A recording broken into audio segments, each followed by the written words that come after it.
खुलुमबाय। 2024 मायथाइनि उनाव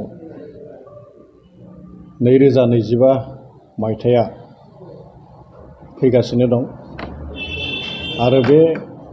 2025 मायथाइया 2024 मायथाइ बायदियै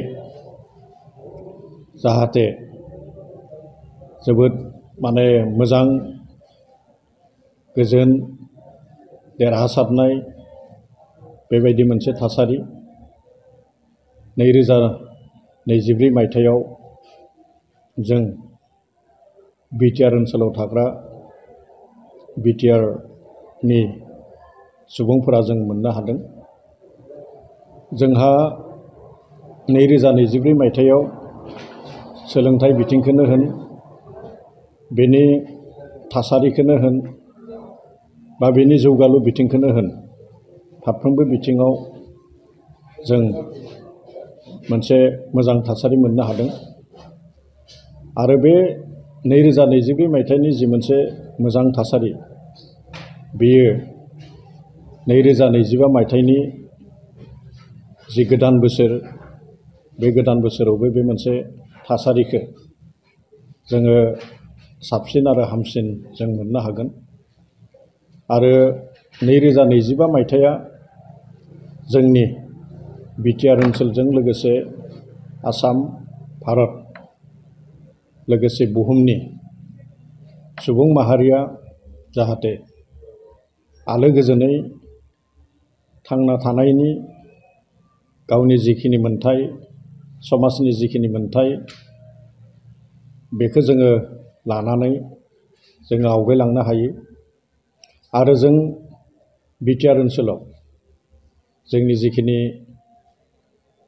मोनफ्रोमबो बिथिङाव, फारफ्रोमबो बिथिङाव जिखिनि जौगालु, जिखिनि जौगानाय बे हाबाफारिफोरा मोजाङैनो मोजां जों आवगायलांनो हायो। बेखौ आं बिटिसि एसेमब्लिनि सासे बुंथिगिरि हिसाबै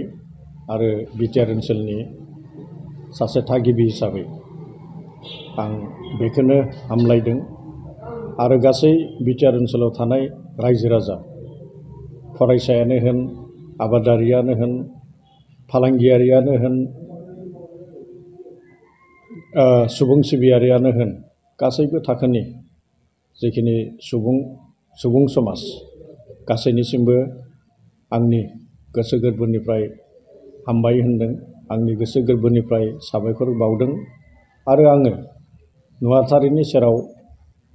बेखौनो आर'ज खालामदों दि फैबाय थानाय समा जोंहा जाहाथे जोबोद मोजाङै बारलाङो।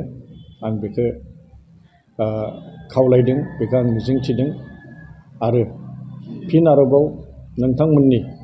जि खौरां बिजों, बे खौरां बिजोंनि गेजेरजों फैबाय थानाय जि 2025 इंराजि गोदान बोसोर, आरोबाव फैबाय थानाय जोंहा मागो दमासि, बेनि मोजां हामलायनायखौ जासिहरबाय। गोजोन्थों, खुलुमबाय।